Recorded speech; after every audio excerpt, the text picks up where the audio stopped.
Aloha.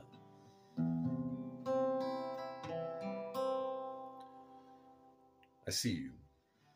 You're beautiful. And I love you. I'm really sad.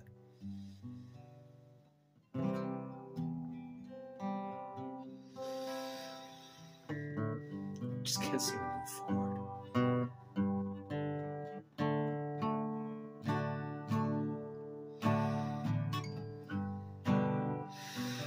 So I'm going to try to record how I feel. What?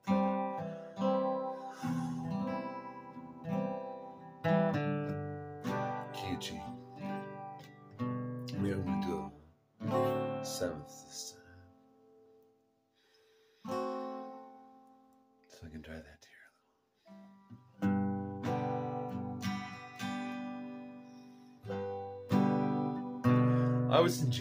I was in Washington, D.C. on January 6th of 2021.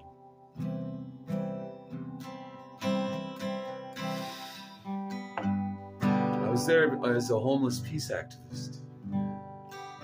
I was sleeping in the doorway of an AME church, the black congregation that I think like Sojourner Truth used to be part of, maybe Frederick Douglass. And their sister church, who had their banner burned, their Black Lives Matter banner. And I was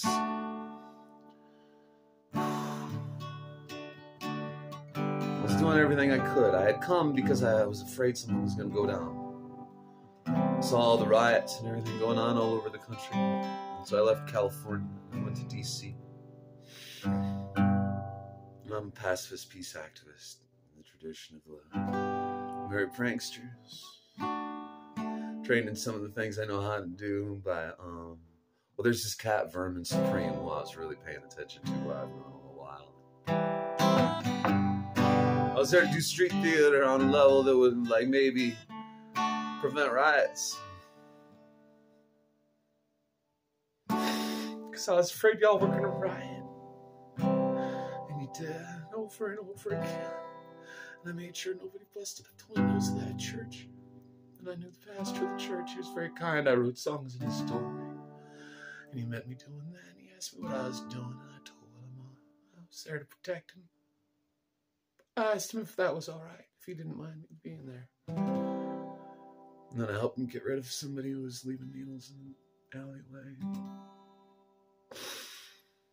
He let me record a testimonial for their church. And I was there through the Reverend Harold Sharpton March, which I had come for in September, until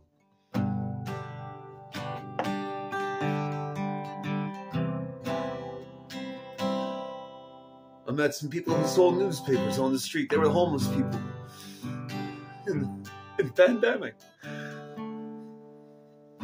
And all they could do was stand outside of the stores where nobody was allowed to come close to them and try to get them to buy a newspaper.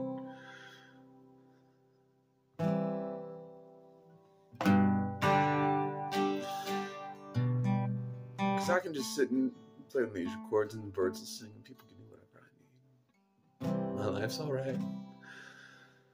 Just because I can do that. And I was hanging out with those guys, and so I went over to that newspaper and I started writing for them. And they made me a press pass. The Street Sense Media. They started publishing songs I was writing. I made cartoons of them, and I made life-size puppets.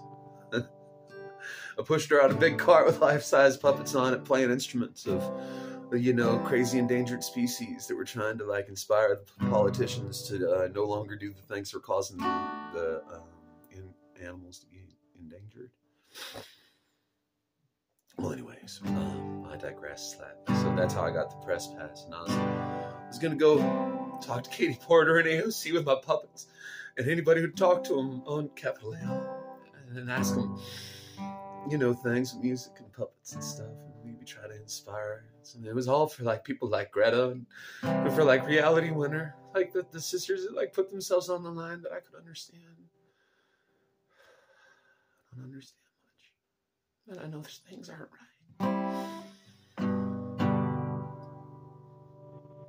So I would sleep in the doorway with umbrellas. I'd set up a couple of umbrellas up the stairs.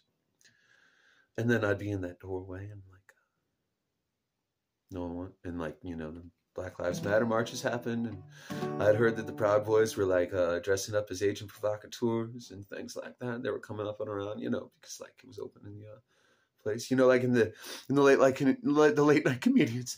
Oh my God. Oh Jesus, Stephen, Trevor, and Jordan, and Seth. You guys were like the secret information technique people. You got it out to me. You let me know you let me know their secret operations. Good job. You guys on Saturday Night Live, wonderful stuff. Really helped a lot. Because I was homeless in the pandemic on the streets of Washington, D.C., making sure that nobody died in the cold. Because that's what I do. I got PTSD. I can't help myself. I can only try to stop bad things that I perceive about to occur. And I saw riots coming. So I remember that day, January 6th. I remember sitting at the Starbucks. I normally like play guitar and things, but I had been like just flying a sign that said disabled because I'm disabled.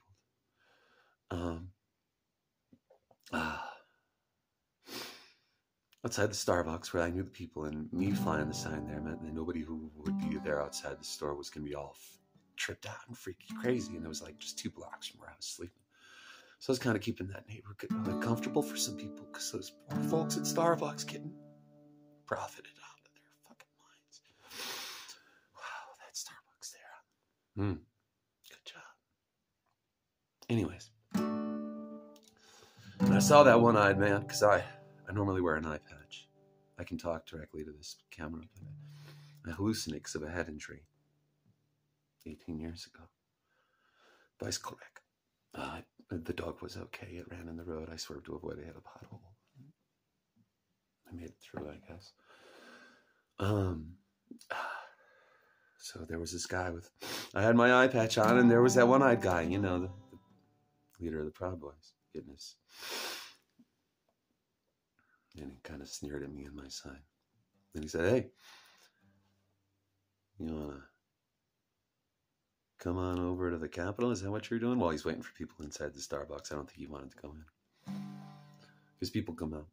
They go along their way. I was like, no, I just tried to not pay attention to him. When I go, then all of a sudden my phone rings. It's Muriel Bowser, Mayor of D.C., saying there's about to be a riot. Everyone, please go home. What happened to the homeless at that time? You want to know? If you care. True story. So I went back to Pastor Christopher Segaras's door and got behind my umbrellas. Sure enough, the streets filled with them crazy people. Some of them came up to the door there, and they saw our Black Lives Matter sign. And they looked right in between my umbrellas. Got right up in there. Invasive. Aggressive. Looking to make a mess. Of course, I was this ginger with an eye patch. Wearing camo. And so they were like, suddenly like, they phenotyped me somehow and profiled me and decided I might be their buddy, right? And they're like, hey man, we're going to go to the Capitol here and do the things. And I see vehicles going by. I think at that time I actually saw the gallows that they threatened Mike Pence with. I don't necessarily like Mike Pence a whole lot, but he sat and played a guitar and told his truth one time. Someone alone. I'm in the forgiveness business. I'm a pacifist. I don't have time for any of that other stuff. Anyways, I think I saw the gallows, and they invited me to follow it. I said, no, man, I got PTSD. I don't like crowds. They went away. And they left that Black Lives Matter sign alone, and they left it all alone. So I was there on January 6th. And my door Well, I was gonna go and bring my puppets about the endangered species to try and like speak for the voices of the refugee children. Well, a fence went up and the National Guard got in my way. I had a good plan. And they actually used the same entrance I was going to use. Because the Capitol Police were all right folks, and they were going to be cool with it. Like, things were going to be all right. Maybe. But I can't stop thinking about that shit.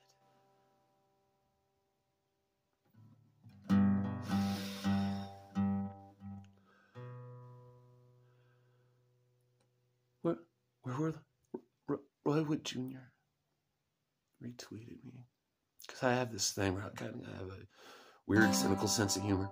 I'm from Milwaukee, Wisconsin. Got beat up by the Catholic Church as a kid. Turned out to have one of them senses of humor that works that way. And Roy Wood Jr., I was messing when the quarantine first started, and I was alone outside. I took to Twitter and I started attacking the late night comedians. Well, not attacking them. I just, whenever they'd be like, everybody stay home, I'd be like, well, I'm homeless. I'd tell them jokes, I'd find a witty way to. Well, Roy Wood Jr. actually kind of like responded positively and he retweeted me. And like, a lot of people give me recommendations.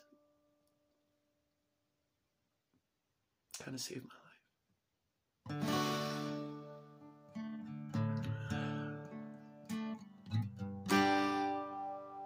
And so this is just a video I'm writing. I don't know what to do about all this stuff. But I'm going to write some train songs for my friend Virgil. And I'm going to post this here on the YouTube. And my name's Salty, and I love you. Please. Oh, please. Y'all quit being so mean to each other.